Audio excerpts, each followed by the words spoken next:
মেধা বিকাশ learning point থেকে নতুন একটি ক্লাসে সবাইকে স্বাগতম। বন্ধুরা, যারা টেন্সকে ভয় পাও তাদের জন্য আজকের এই ক্লাসটি। আমরা খুব সহজেই টেন্স শিখব। মূল আলোচনায় আসা যাক। শিক্ষার্থী বন্ধুরা, শুরুতে যে সেন্টেন্সটি রয়েছে সেটি হচ্ছে আই প্লে ক্রিকেট।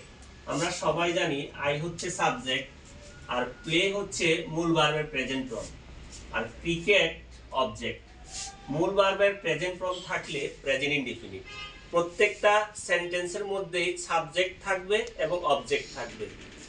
এরপর আমরা যে সেন্টেন্সটি আলোচনা করব সেটি হচ্ছে first indefinite. I played cricket. এখানে সাবজেক্ট রয়েছে আই, এখানে অবজেক্ট রয়েছে ক্রিকেট।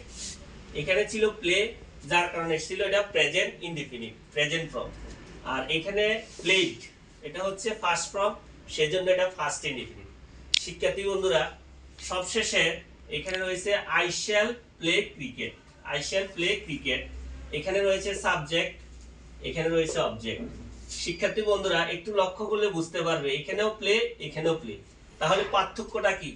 মূল ভার্বের প্রেজেন্ট ফর্মের পূর্বে যদি সাবজেক্ট অনুসারে শ্যাল অথবা উইল আসে, তাহলে আমরা এটাকে ফিউচার ইনডিফিনিট হিসেবে চিনব। শিক্ষার্থী বন্ধুরা, আরেকটা বিষয় হচ্ছে মূল ভার্বের সাথে যদি এসইএস থাকে তাহলে ওইটাও প্রেজেন্ট ইনডিফিনিট। কখন এসইএস থাকবে?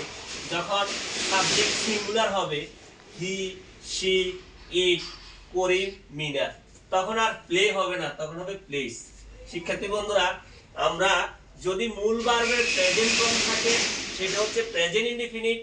আরেকটা চিনার উপায় হচ্ছে ভার্বের সাথে এসইএস থাকবে, সাবজেক্ট যদি থার্ড পারসন সিঙ্গুলার নাম্বার হয়। মূল ভার্বের ফার্স্ট ফর্ম থাকলে ফার্স্ট ইনডিফিনিট, মূল ভার্বের প্রেজেন্ট ফর্ম, তার পূর্বে যদি সাবজেক্ট অনুসারে শ্যাল উইল থাকে সেটা হচ্ছে ফিউচার ইনডিফিনিট। আশা করি শিক্ষার্থী বন্ধুরা, আমরা আজকে সবাই শিখতে পেরেছি, অল ইনডিফিনিট চিনতে পেরেছি। আশা করি আজকে যারা ক্লাসের সাথে ছিলে সবাইকে ধন্যবাদ জানাই। আজকের মতো আল্লাহ হাফেজ।